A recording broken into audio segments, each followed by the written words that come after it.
कब्रिस्तान की चुड़ैल। चार दोस्त सारा, पारस, मंजिली और मयंक न्यू ईयर की पार्टी के लिए देर रात घर से दूर किसी ढाबे पर खाना खाने जाते हैं। वापस आते समय उन्हें काफी देर हो जाती है।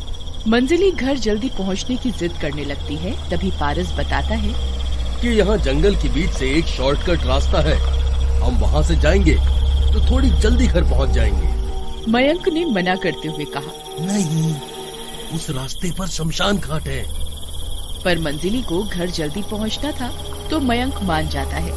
उस रास्ते पर कुछ देर चलते हुए वह शमशान घाट के पास जा पहुंचे। तभी पारस को शमशान में कुछ हलचल सी दिखाई दी और उसने कार रोक दी। यह देखकर मंजिली ने कहा, गाड़ी क्यों रोक दी? देखो, वहाँ कोई है शमशान घाट में। मंजिली को देर हो रही थी। उसने कहा, नहीं देखना, तू चल यहाँ से, मुझे बहुत देर हो रही है। तो पारस ने कहा, एक बार देख, वहाँ कोई है। जब मंजिली ने वहाँ देखा तो उसे कुछ अघोरी लोग दिखाई दिए जो पूजा पाठ कर रहे थे। उनका शरीर सफेद रंग का था, जैसे उन्होंने कुछ लगाया हुआ है। वहाँ एक कुंड जैसा भी था जिसमें आग जली हुई थी। एक अघोरी उस कुंड में कुछ बढ़कर डालता तो आग और तेज हो जाती और बाकी अघोरी अपने सिर दाएं बाएं हिलाए जा रहे थे। यह देखकर चारों दोस्त डर गए। कुछ देर बाद आगे चलकर मंजिली को अपने कान में एक आवाज सुनाई दी, जैसे कोई उससे कह रहा हो, यहीं रुक जा वरना मार डालूंगी। यह सुनकर मंजिली घबरा गई और सारा को कसकर पकड़ लिया और पारस से कहा, जल्दी चलो यहाँ से। पारस ने कहा, क्या हुआ? और तभी उसकी नजर गाड़ी के बाहर वाले शीशे पर पड़ी। उसने देखा सफेद कपड़े पहने एक औरत हवा में उड़ती हुई उनका पीछा कर रही थी। यह देखकर पारस बहुत ज्यादा डर गया और उसने गाड़ी की स्पीड बढ़ा ली और डरते डरते वह सब अपने घर पहुंच गए और फैसला किया कि ये जो कुछ भी हुआ है उसके बारे में वे किसी को कुछ नहीं बताएंगे और सब चुपचाप जाकर सो गए। अगले दिन सारा के पास फोन आया। उसने फोन उठाया तो पता चला मंजिली की माँ का फोन है। फोन उठाते ही मंजिली की माँ ने सारा से कहा कि जब से मंजिली घर आई है तब से वह अजीब अजीब हरकतें कर रही है। न किसी से बात कर रही है, दिन भर अपने रूम में रहती है और रात को उसके रूम से किसी की बात करने की आवाज आती है, जबकि उसके रूम में कोई नहीं होता। इसके बारे में तुम कुछ जानती हो क्या? सारा घबरा गई और उसने डरते डरते मंजिली की माँ को उस रात की घटना के बारे में बताया। यह सब सुनकर उसकी माँ भी डर गई और उन्होंने सारा को डांटते हुए कहा, इतना सब हो गया और तुमने किसी को कुछ नहीं बताया। कुछ बहुत गलत हो जाता तो सारा ने कहा, हम बहुत डर गए थे इसलिए किसी को कुछ भी नहीं बताया।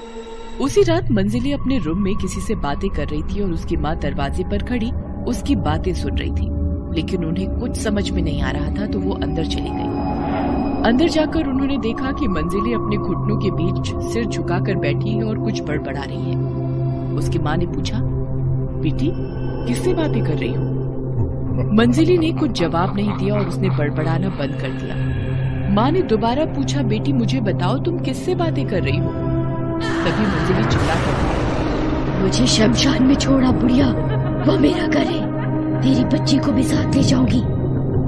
मंजिली की आवाज बदली हुई थी, जैसे 2-3 लोग एक साथ ये सब बोल रहे हो और उसकी आंखें लाल हो गई। यह सब कहने के बाद मंजिली बेहोश होकर गिर पड़ी।